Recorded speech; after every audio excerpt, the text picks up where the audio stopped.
All right, there we go. We got the sound on. Ladies and gentlemen, boys and girls, welcome back to the Boca Podcast. I'm your host, Nathan Holritz. Thanks for your patience as we got going here, overcoming any and all possible technical issues to make this episode happen today.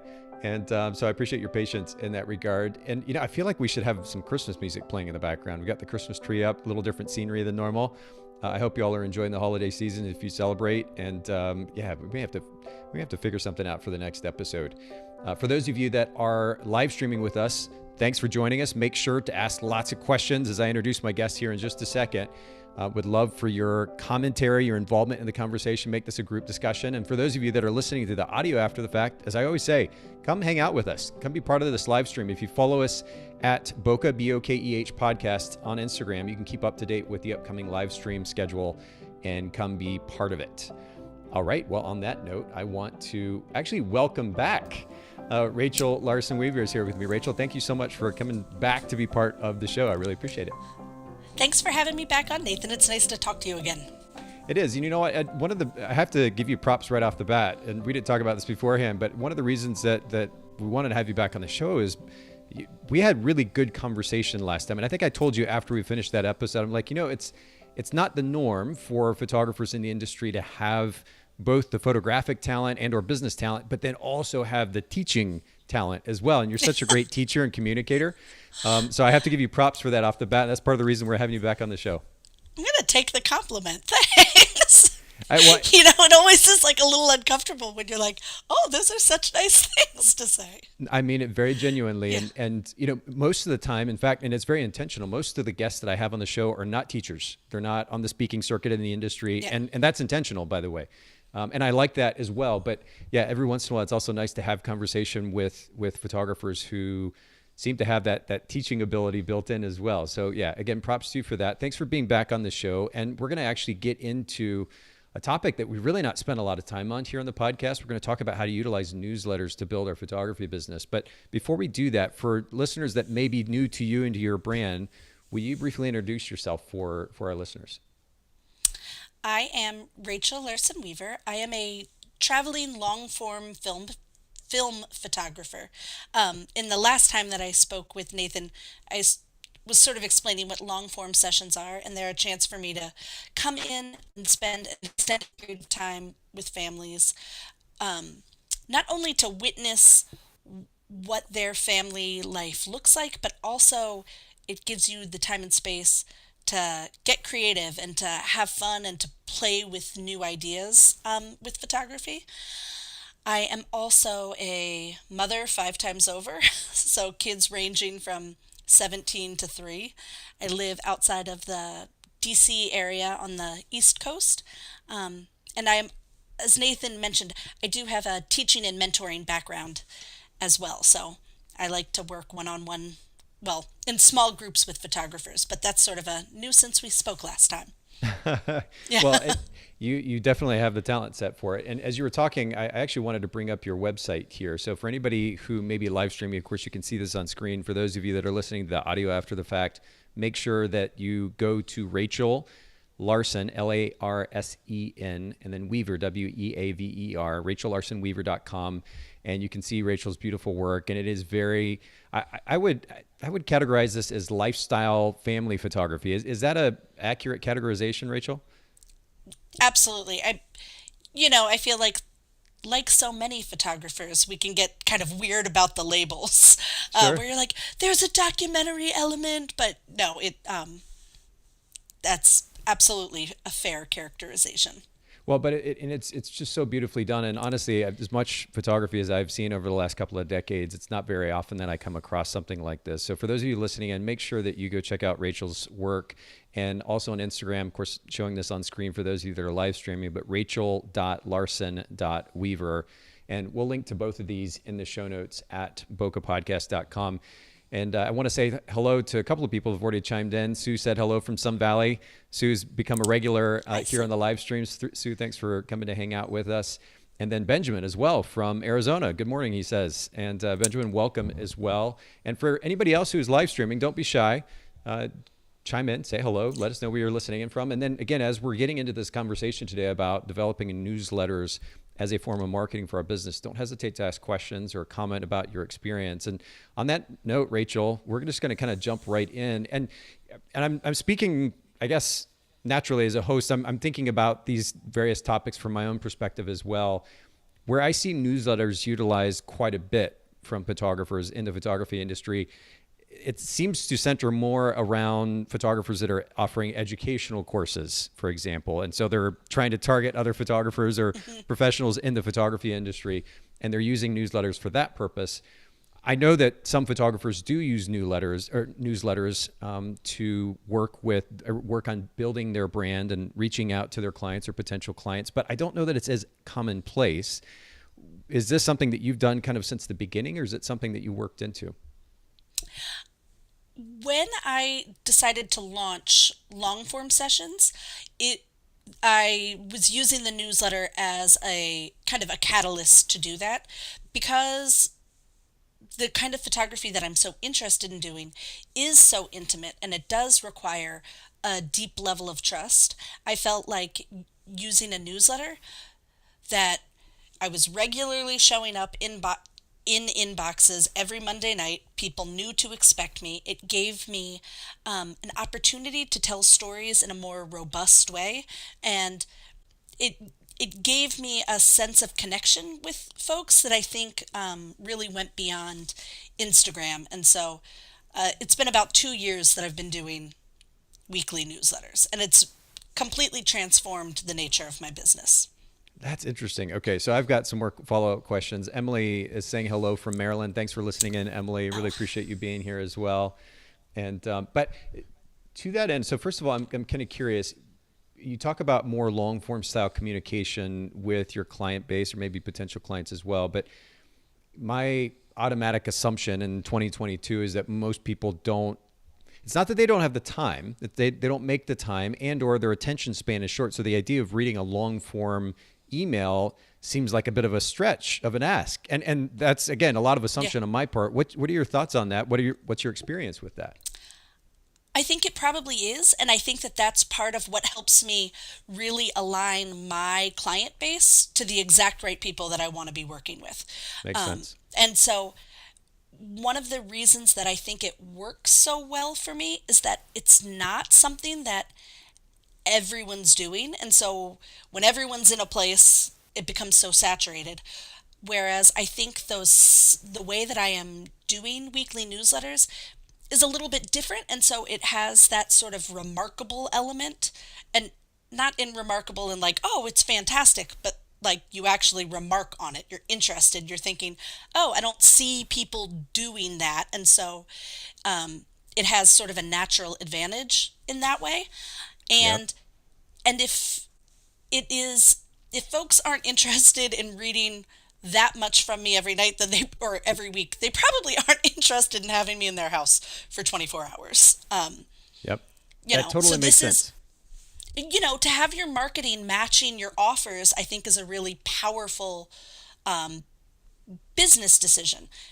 I am not specializing in mini sessions, so Instagram stories aren't necessarily the perfect fit for me in the same way.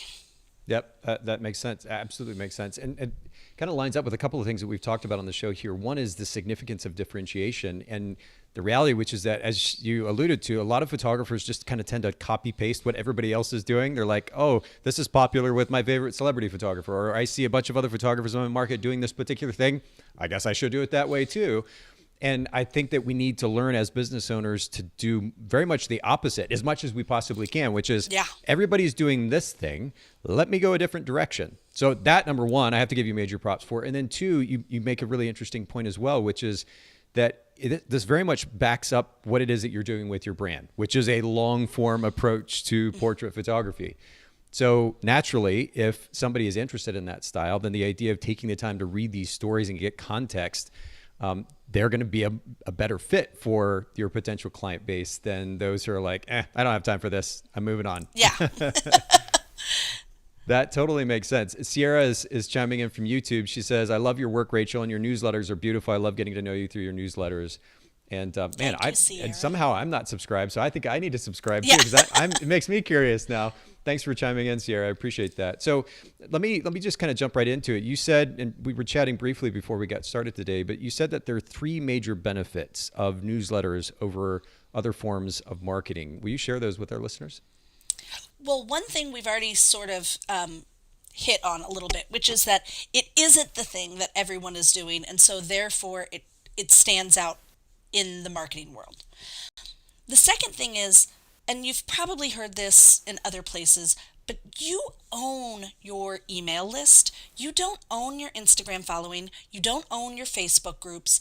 There are other entities, other companies, something can happen. I mean, we've seen Twitter has gone through a great upheaval in this season. If that had been your primary marketing and you no longer felt aligned in that space, well, I mean, not that Twitter is hugely used by photographers, but it is in other industries. What does it mean when you no longer get to control that? I think back on a couple months ago when they had really changed the algorithm on Instagram in order to promote more video and reels, and everybody was so upset. Like, we don't know what that future holds, and so to have an email list means that you get to have a form of communication that you do own. Big companies obviously know that there is a financial benefit in it. If you go on any major retailer site, it is instantly trying to get your email by offering a discount, which should indicate to us like this is valuable data and information to be able to communicate with our people. I don't like leaning too much into like fear as a motivating factor. Right. But in that same thing, I've known people who have lost their Instagram accounts and you become panicked about, what happens. So to have access to this list is really strong. The other thing is there is a timelessness to it that is one of the benefits to me. It feels sort of outside of the trends that I am able to share writing and images in a way that kind of feels pure, for a lack of better words. So I don't have to be beholden to reels or going live or all of the other things. And so when we have this thing that kind of can last beyond whatever the new social media craze is, whatever the new space is, that I think that there's a real value in that. It's funny you talked about the significance of being able to control this particular medium, because I was writing a bit of copy this morning with a social media post to kind of push out and prep for your podcast interview. And specifically I said, what if there was a marketing medium? Well, actually I started by saying building your marketing strategy around social media platforms that you don't control can be a bit risky. What if there was a marketing medium that you controlled and helped you not only build brand, but also book more clients? And it's something certainly that we've been thinking more about within our brands as well. As these various platforms continue to shift and we see less impact and less ROI, where do we go next? And email hasn't gone away. There is also the challenge there, and maybe you'll be commenting on this, but also there are a lot of email coming into our inbox, right? So how do we overcome that? Or how do we overcome the possibility that these emails are automatically getting funneled into spam? But at the end of the day, it is something that we can actually control. We have our subscriber list. We can control the content we're pushing out to them. We can very much build it to support the brand that we're trying to create, as we discussed. So I think that's really, really important. And I don't know if these numbers, because I was looking at it this morning in anticipation of this conversation. My newsletter list is not as large as my Instagram following. It's about a fifth of it. But when I look at what my open rates are on an average email, not even the ones that like perform really well, my open rates are comparable to what a medium performing post would be, its reach. But that reach isn't the same level of interaction as somebody actually opening up an email, right? So like the 700 people who have opened an email versus the 700 people who it's been reached on Instagram, like one is a more valuable and engaged client anyway. And that has been through 2 years of dedicated list growing and things, but it's not like it's not one of those things that feels like, how will I ever get those numbers? That I do think that there are like practical ways that you can build these things, and it can really be powerful pretty quickly. Yep. Yeah, that's so important to note. And it's kind of interesting actually when you speak about Instagram following. You ever go look at some of these celebrity Instagrammers who have millions and millions and millions of followers, the tiny, tiny fraction of the people that are supposedly following them that are actually even liking the post, number Yeah. one, and then looking at engagements, a whole different number. The actual engagement is what really actually matters at the end of the day. If you've got 50,000 followers, but only 500 of those people are actually engaging with you, what's the point, right? So I think it's very important that you bring up the significance of this data. Also, a great reminder for those photographers who are starting to build a newsletter to actually pay attention to those metrics as well. It's really, really important.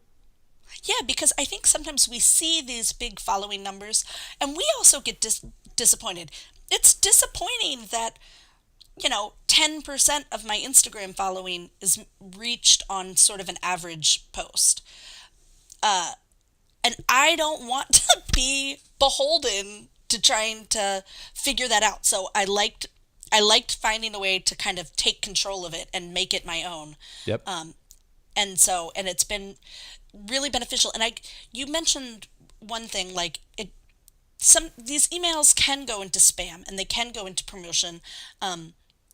And that's when it is sort of useful to be using your social media in conjunction with it. When I'm sending out emails, I frequently remind people on my stories, and I do think it helps kind of flag them to go in and check in their promotions or spam folder. And the more times that they've done that, the more likely your email is to head straight into their primary folder. And so, you just have to, you want to utilize them together. But Yep. I'm trying to set up a system that if I should get off of Instagram and Facebook altogether one day, that I have a strong enough system in place to carry me. I love that. Big picture thinking. Yeah. Also, both and, right? It's really Yeah. important to note that in culture in general, it's so easy to go to one direction, like blinders on, focus on one thing or another thing, or think one way or another way. And the reality is most of the time it's a lot grayer than that, or at least it should be. And we can't be so simplistic as to write off all these platforms that we might be frustrated with in one form or another. The reality is that we can use both and, but I think I love the very broad kind of big picture thinking that you're exemplifying here. I think it's a good reminder for our listeners. A couple of comments have come in. Benjamin was saying perhaps this could be labeled as marketing self-sufficiency, which I think love is a really that. great way to put that. And then Nikki says, yes, I have such a good open rate, usually about 40 to 50%, which is wonderful. Do you have ideas for growing your list? And I don't know if you want to answer that question now, Rachel, or if you're going to be covering that a little bit later in our conversation. Um, it was on the notes to cover, but we can jump into it now if that makes sense. No. We'll hold on to that. Yeah. And Nikki, Okay. hold on to that. And for some reason we don't answer it in the conversation coming up here, then certainly we'll come back to your question. I appreciate you chiming in. And again, for the rest of you that are live streaming, again, don't be shy. Jump into the conversation. Love the engagement today. So we've talked about the three major benefits. And I mentioned to you beforehand that I'd be taking notes in a notebook here. Yeah. So number one benefit is, as we talked about, how unique it is. Number two, it's a medium that we can control. Number three, that timeless format. And I definitely understand where you're coming from with that. Let's look at the other side of it, just to try to be fair here. What's the potential drawback to this particular medium of marketing? So, one thing for me, and I think that one of the reasons that my newsletter has succeeded, is I have a background in writing. I was an English major in undergraduate. I started my MFA in creative writing. I was an English teacher for 8 years before being a photographer. So, like, I have a strong writing background, and not everyone does. I think newsletters are a really good fit if you're writing captions and people are frequently, when they share in their stories, they're like, read this. Or if people are in your comments saying, oh, I love what you have to write and say about it. If you love the caption part of Instagram or Facebook, then it makes sense that this is a good medium for you. We've already said it. Marketing is not a one size fits all situation, but this might fit you. I know lots of photographers actually that like have a background in writing. There is a certain I see a similarity in both mediums and how they call us into presence and to paying attention and to storytelling. So So it's a good fit for you. If writing is really a struggle, then it's probably not an Yeah. excellent fit for you. I do Yeah. think you still have some options though, like doing things like roundups of you know different things you've read and seen and recommendations. And I've seen people who aren't the strongest writers, but have their finger on the pulse of all sorts of exciting things that are happening, that they've been able to build up newsletters in really cool and dynamic ways. So that is like one possibility that you could still, it doesn't have to be weekly, but it's a thing that will encourage you to keep building your list and keep Yeah. kind of moving towards things so that it is it is healthy in case of a worst case scenario. Worst case scenario. It's Yeah. Yeah. yeah. I hear you there. I'm actually in the process right now of pulling this up. There's a book that I just want to throw out for everybody. Pull it up here on Amazon so everybody can see this. But it's a book called On Writing Well. And first of all, Rachel, you make an interesting point. Writing is not a strength for a lot of people, actually. And this is something I've definitely seen in the industry, being in it for so long. But if you are wanting to implement a newsletter, number one, I would encourage you to get this book. It covers some important basics when it comes to writing well. Of course, we can also leverage those who are good at writing, so hiring or contracting a copywriter, somebody that can help us at least get started. If nothing else, maybe even come up with a template of some kind. Like if we're not used to thinking about, in fact, one of the things that's interesting, I guess, in a similar way to this is presentations. When I've been to so many conferences and workshops over the years, and while you might have super talented photographers and or business people that are giving these presentations, they're not great communicators. They're not good teachers. They don't know how to put a presentation together or design slides in a way that's easy to follow. And so I think it kind of goes along the similar lines, right? That Absolutely. we need to be aware of the fact that this is not a strength. So we have to make the intentional effort to learn at least some of the basics, certainly get help from those that are really good at it. And when I was suggesting the idea of a template, even just a rough outline of structure, like an introduction, and then and where to go from the introduction into the main body, and then how do we close this out? Just simple things like that might give us points of reference to get started, I think is really important for those who are not natural writers to keep in mind. Absolutely. And if you hang on till the end, I do have something kind of exciting coming down the pipeline that Okay, if cool. that's something people are interested, get in touch. There's. Well, we'll I come back to it and yeah. highlight it then here in just a little Yeah. bit. So let me get back to the conversation here. So we've talked about the potential drawback, and in this case, it is the possibility that maybe we're not great copywriters. So we can leverage tools certainly that can help educate us. We can leverage those who are talented writers to help us with this work. But let's talk a little bit about what we need to do to go about establishing and developing an effective newsletter. You mentioned to me ahead of time that there are kind of 5 primary steps here that we need to focus in on. What are those steps? Will you just walk us through those? Yeah, absolutely. And most of us, you want to start by putting together whatever existing lists that you have. Lots of folks, even if they are not doing a lot of email marketing, they probably have a list of their clients when they're sending out that there's a sale on prints or that they're operating mini sessions. Get the list that you already have in solid form. And then the second step is to choose an email provider or service that works for your needs. I'm a big fan of Flowdesk, but it is a monthly fee, and there are other free ones. MailChimp, I believe, for under 500 subscribers and Constant Contact. I think you're if you've got a Squarespace website that there's integrations. So find something that feels like it's going to work for you to start establishing these next bits. Because like the third thing you have to do is make it easy for people to sign up for your newsletter. If they've come to your website, you can have a pop-up. It can be at the bottom. You should have a link in your Instagram bio that is allowing them to sign up for your email list. You got to have it a few places just so sort of the people who are already naturally curious about you can get in there. one of the things that I was saying, sort of as the fourth step, it has to do with like you're going to be building your list, I think, both before and during creating these emails. So now maybe you're sending out your first email. Don't be discouraged if your list feels small.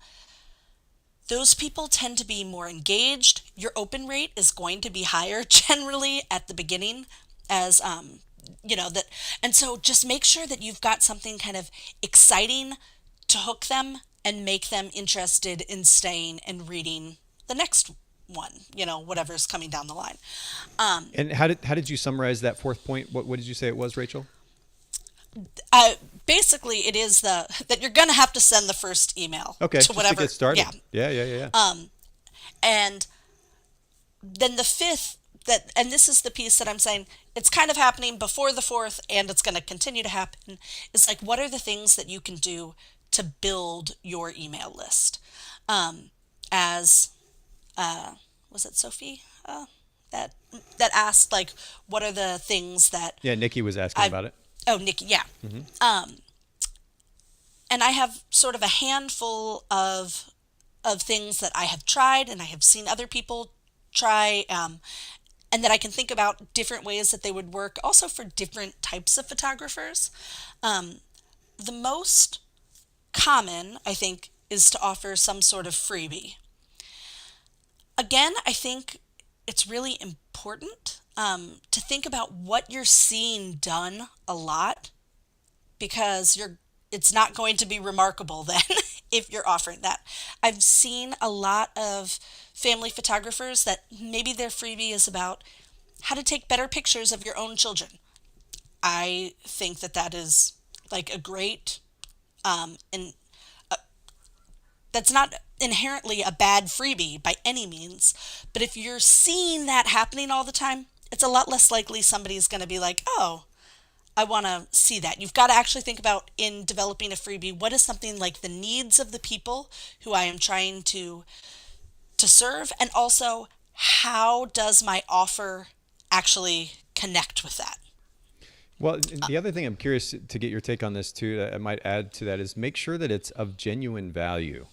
Because at this point, I'm honestly super cynical. We were talking earlier about photographers who have educational courses and getting blasted by their emails, and honestly, a lot of the copy being used and the approach to the selling is quite manipulative. And part of that, I think, is that the so-called value adds, the freebies, the clickbait, at the end of the day, in many cases, isn't super valuable, and or maybe they're adding a bit of value, but then naturally, of course, they're trying to draw you into the course. So they give you one of 5 steps or whatever it might be. Yeah. It feels very slimy. And so I would just encourage everybody listening in. And again, I want to get your take on this too, Rachel, but just to be genuine in an effort to give something of value, that if this person downloads this freebie, they walk away with something of benefit regardless of whether or not they interact with you as a potential business. What are your thoughts? 100%, because I have actually never offered a freebie because of so much of what you just said. But it's interesting, as I was preparing for this interview, I thought about like the first time that I had a freebie idea that I was like genuinely interested, because I was thinking about like what could be writing prompts for photographers to think about, like what they would want for their email list. And so last night I was like really excited about that idea, and then I'll move forward with it because it was the first time that I had something that I was like, oh, I think that this is actually could be really beneficial to folks, and I'm excited about writing it, and it does connect to other things that I offer. I don't think, I think that it can feel in that realm of like sliminess of, and my brand position and my brand integrity is so important and valuable to me, and I see that as being one of the primary reasons somebody would want to hire me.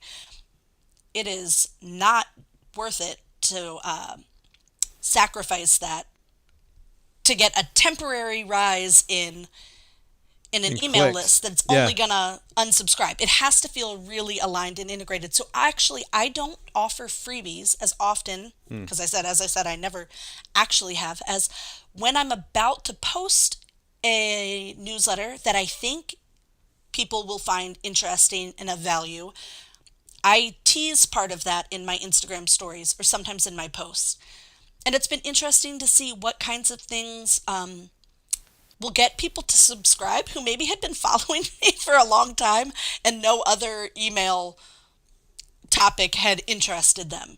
But then they'll see that and they'll join in.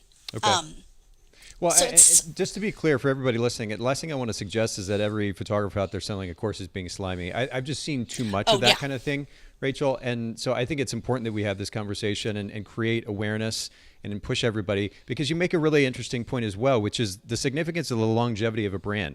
And I think part of what rubs me such the wrong way with some of this manipulative content from photographers and so-called educators is that it's they seem to assume that the photographers they're sending these emails to are idiots, that they're not going to realize that these clickbait titles and the freebies and so forth don't actually hold that much value, or don't actually follow the individual is not following through on what it is that they're promising with these big headlines, and how that could potentially affect the longevity of the brand. Yeah, it may be great for a quick grab of numbers, but what does it mean in the long term?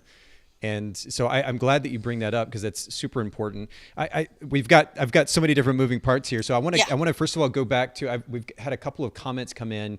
Emily said, Rachel, do you also blog? And if so, how does that relate to your newsletter or complement the various forms of your writing outlets?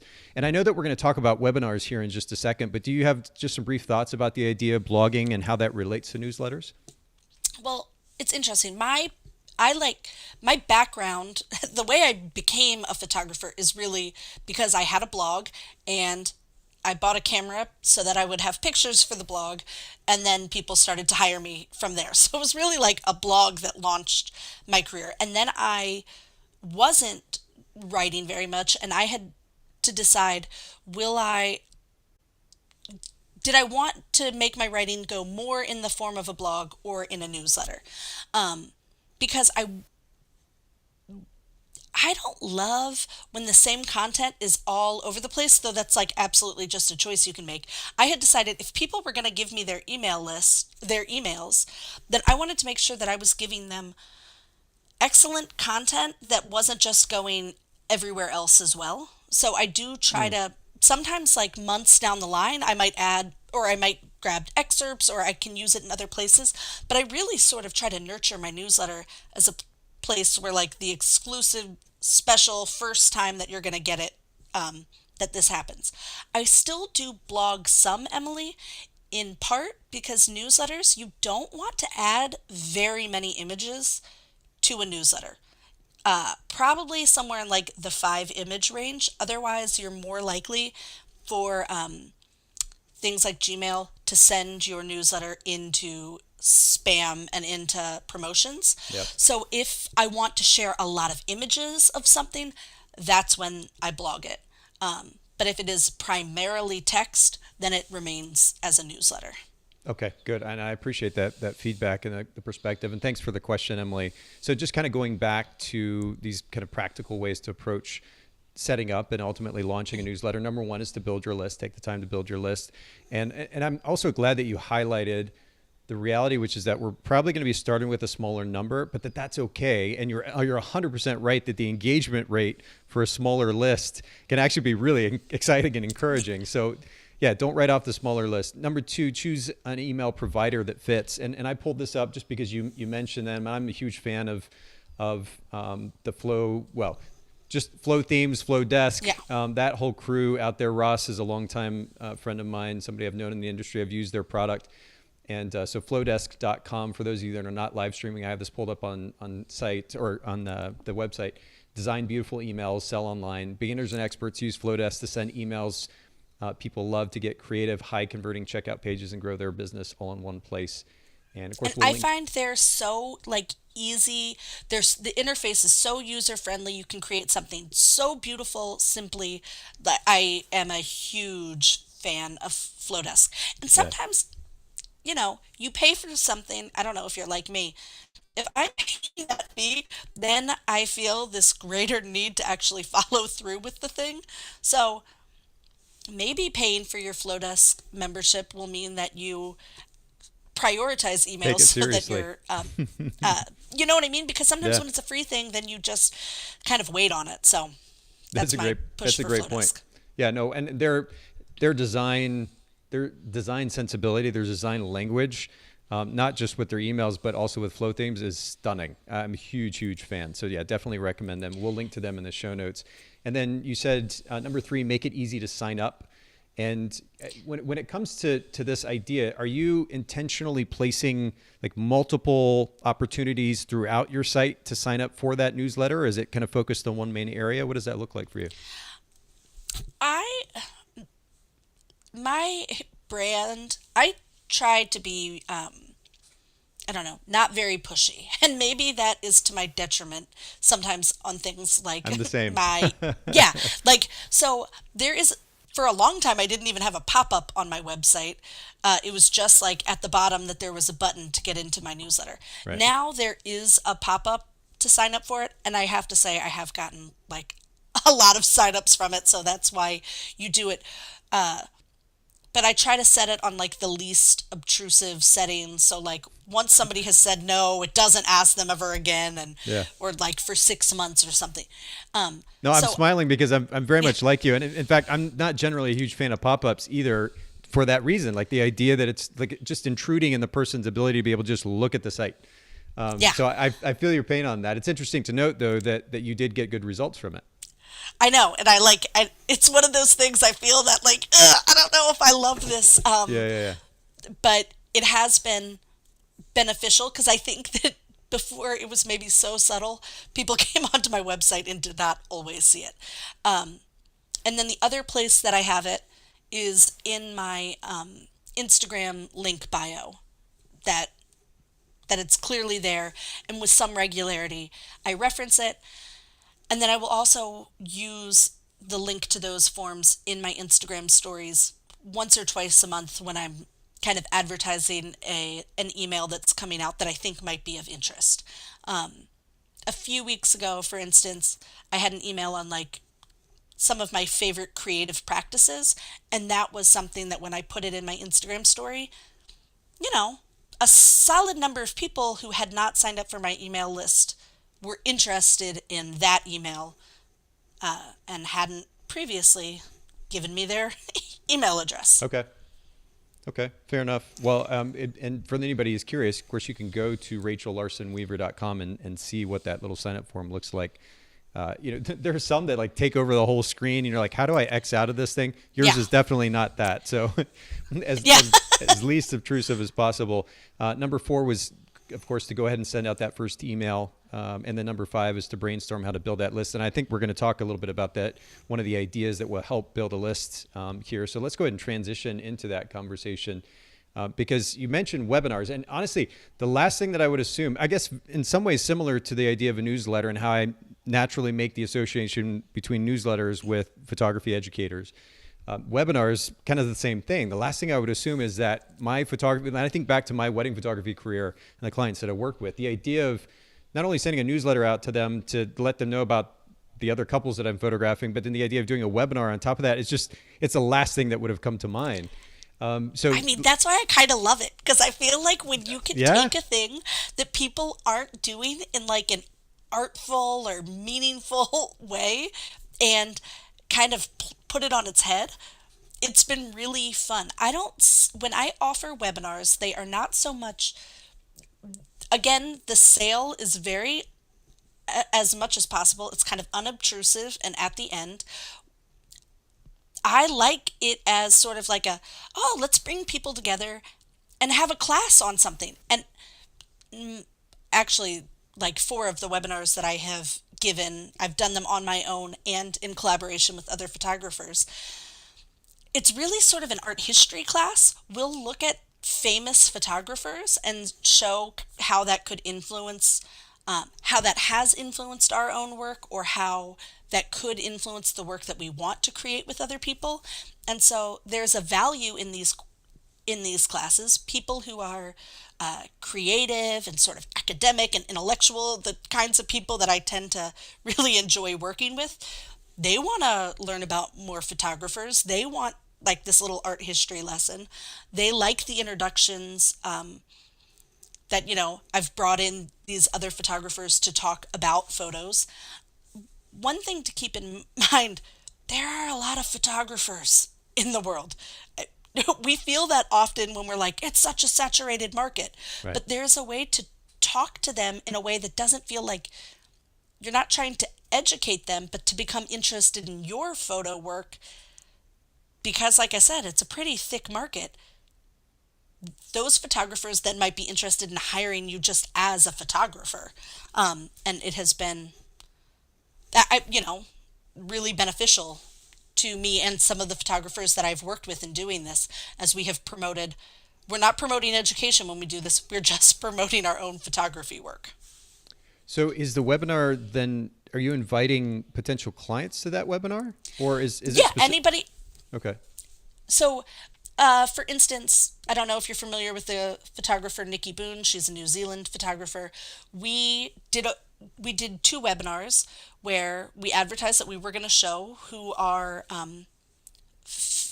photographic influences were, and to talk about how they had impacted our work.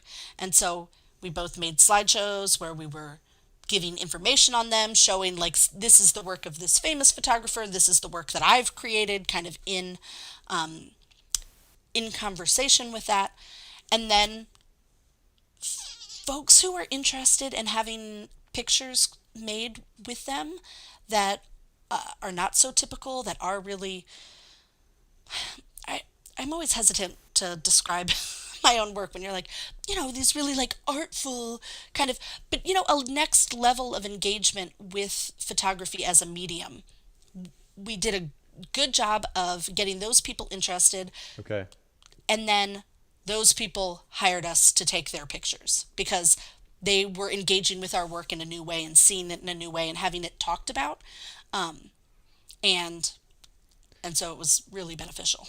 So, because I'm trying to make the connection between how this would be valuable. Well, I'm just trying to understand how this would be valuable to the end client. You're talking more about webinars as a form of art appreciation, which That was then kind of stirs ideas up in their mind and naturally draws them to your work. Am I understanding that right? Yep, that was basically what happened. So Okay. people who are my ideal client typically tends to be creative people. And so the idea of a free class studying art appeals to them. And Hmm. I mean, I've had hundreds of people sign up for these things, That's and I don't wild. have a huge following. Sure. I mean, I have a solid Instagram following, but there's been 300 and 400 people who have signed up for these classes. They don't tend to show up live, but Wow. they're interested in seeing the work. They come, they like learning about, like I said, these other photographers, these other influences, and then because you've sort of elevated your work and put them in the same discussion as Sally Mann and Dorothea Lange, uh, then some of these people have come to hire me.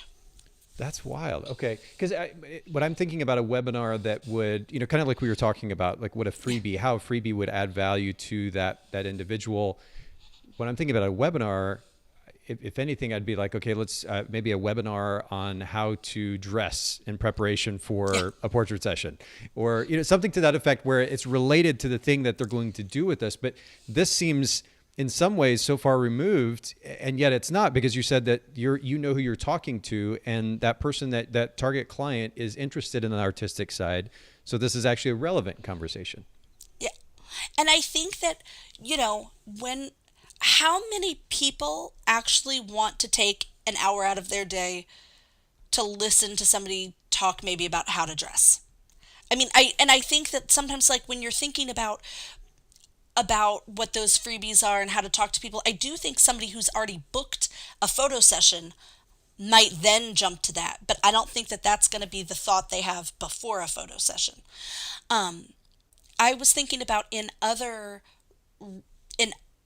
genres of photos, but like if you are a boudoir photographer and you decided to have a webinar on like self love, self care practices and the kinds of things that can make you feel more comfortable in your skin, then that's a beautiful lead in to the offer to me. And it's the kind of thing that somebody might be feeling like, oh, yeah, it's the new year, new me. This information is exciting to me. Or if you're thinking about talking with, if you're a wedding photographer and you want to talk with other people in the industry, you could have a conversation, a webinar that is really like people getting to come in and to listen into a conversation with wedding industry people talking about the things that they wish folks knew when they were planning their wedding. Mm. And I can imagine if I was planning my wedding, that would be interesting to me if I was in the early stages of that. Um, and that it can have a broader audience and you can have conversations. You can cross promote possibly with other Yeah. industry folks. So I guess number one, know your audience well, because again, Yeah. my initial response to this is like, huh, that doesn't Yeah. like, it doesn't add up in my mind. But I also don't know your client base. So Yeah. know your client base, or certainly the target client anyway, and what they're interested in. Because naturally, if we're going to create content, and like you said, they're going to take an hour out of their day to watch some content, or listen to content, we want to make sure it's relevant. And then two, use that opportunity to add value to their life through that content. And I guess maybe three, use that also as an opportunity to network with other vendors in that particular space, especially in the wedding photography space. You're absolutely right. Having commentary from a coordinator and a florist and a photographer simultaneously on a particular topic, like preparation for a wedding, Yeah. that kind of insight perspective would be highly valuable. But just knowing the audience and how you can actually add value to their lives would enable you to choose who to bring to that webinar and bring that content. So that's good. Yeah, I mean, because I do think it's like I said, when we're doing things that feel like you're really zigging when other people are zagging, it becomes an interesting thing. And one of the other things to keep in mind, every time I have announced a webinar, those have been some of my most shared posts on social media and gotten me the most followers almost of any other post. People, the people who love you and want to support your brand, you're doing this free thing, they're going to share it and support it and, encourage their people. It's you have all of a sudden given them an opportunity to help you on a platter, and it's really kind of beautiful to watch how many people will help you in that moment that they almost didn't even know like what to do and what to say, but this served as an introduction that they could say to their people, I think you'd love Rachel, come listen to this. Okay. Okay, that makes sense. So obviously, this is a way to also help kind of build that email list. Back to Nikki's question earlier, one or two more ideas or suggestions for listeners too when it comes to working to build that email list. We talked about freebies. We've talked about the idea of a webinar. Anything else you want to add to that? As I said, you have to be comfortable to continue mentioning it. If you're sending these things out weekly, it doesn't mean that you have to mention it weekly. And also, you don't have to have a weekly email list for it to be a really strong and powerful tool. But when you're sending them out to give people a heads up in whatever social media channels you're using, last winter because I'm always kind of throwing spaghetti on the wall and seeing what sticks and what you know excites people. As long as I'm excited about it, I did a self-love challenge, and it was things that every day that you would get an email about something to do, kind of to come into a conversation and connection with yourself. And that challenge was really beneficial. Again, it was people saw that information and they signed up. You could use that as a challenge to have moms get in pictures with their kids, and that every day you were giving them a prompt, even if they were just doing it on their iPhone, and then offer a discount at the end of the challenge. But those sorts of things that get people excited and wanting to read your email the next time it comes through. As I mentioned, big brands are always offering discounts to get on the list. That's like not necessarily my favorite, but also when you can offer exclusives, if you are going to be offering mini sessions and the email list is going to be the first to have access, and you can that helps build And did I cover all of discounts exclusive? Oh, um, I have seen people, and this has tended to be in more in education, but I can think of one photographer who a few years back made a quiz, and it was really about like taking the quiz to see like what style of photography would be most suited to you and your family. Um, I should go back and ask her how that did. But here it is several years later, and Alex Friendly. I'm still thinking about that quiz you created because I thought it was interesting. Hmm. Yeah, we really have to kind of open our minds up and just think about what would grab the attention of who we know as our potential target market, and know at a deeper level what it is that they're interested in, what they like, what ultimately would capture their attention, and play to that. I do like that you included in that conversation, though, doing things that we also enjoy, because if we're trying to sell something that we're not invested in, or get people excited about some idea that we're not totally invested in, again, we talk about that kind of manipulative idea, notion earlier when we read some newsletters or look at freebies, but it can also feel a little bit disingenuous as well when you're seeing content from somebody and it just feels very forced. Like they're forcing the issue. They're obviously not really into it, maybe not even fully behind it. And again, people aren't stupid, and we shouldn't treat them as such, like they can read that stuff. So it makes a lot of sense to actually focus our attention and efforts, not just on what we know our end client or potential client is going to enjoy, what they're going to get value from, but also things that we enjoy simultaneously. And then you got a win-win in the end. And that's why I think newsletters have been such a powerful tool for me. I like writing, I like connecting in that way. And so it doesn't feel like a chore to me. It feels like a way of engaging with a creative practice that I'm interested in. And then the fact that I can use that as a means to connect with people who are also interested in that has helped me prioritize it. If you're if you're trying to make freebies or think about webinars or build out challenges, and it's just it's disconnected from what would interest you, what you would want to listen to, what you're passionate about, it's not going to connect with the clients you want. Yeah, fair point. And I Yeah. think it speaks loudly for itself. Well, listen, Rachel, I really appreciate you being willing to share your insight on this particular topic, because it's really, I think it's something that's kind of underutilized. If I were to get back into photography, this was something that I would certainly be thinking about as well, for various reasons, including ones that you've mentioned here. I mean, again, being able to control that platform yourself, to actually own your list and control the content that's going out, and determine how that end client or potential client is going to see that information, ultimately be able to choose how we add value to their lives, and invite them in to this brand that we're creating. I think it's a really incredible opportunity that's underutilized. So I appreciate you sharing your insight in that regard. You mentioned early on in the conversation that you've got something kind of cooking, something coming up. Can you share a little bit about that? I'm I I think right around when this goes live in mid-January, I am going to open the doors for a writing class that'll be throughout March.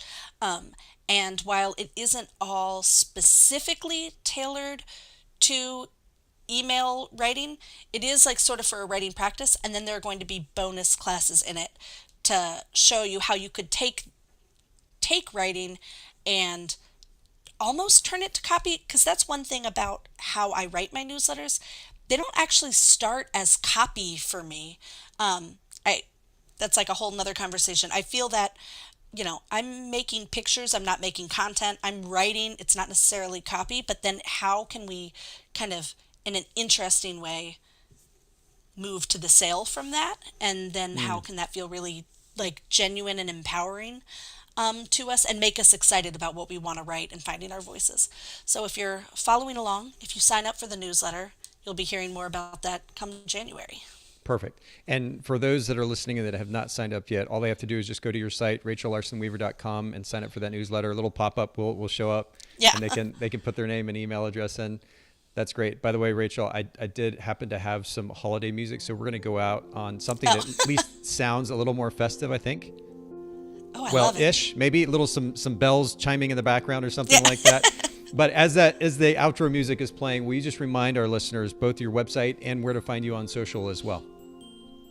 The website is rachellarsenweaver.com. And again, it's Larsen with an E, Danish, not Swedish. So rachellarsenweaver.com or rachel.larsen.weaver on Instagram. Pop those up on the screen here as you were talking. We'll put those in the show notes at bokehpodcast.com. Thanks again, Rachel, for making time. Thanks everybody for chiming in, for listening in. I really appreciate it. Have an absolutely wonderful week. Thanks.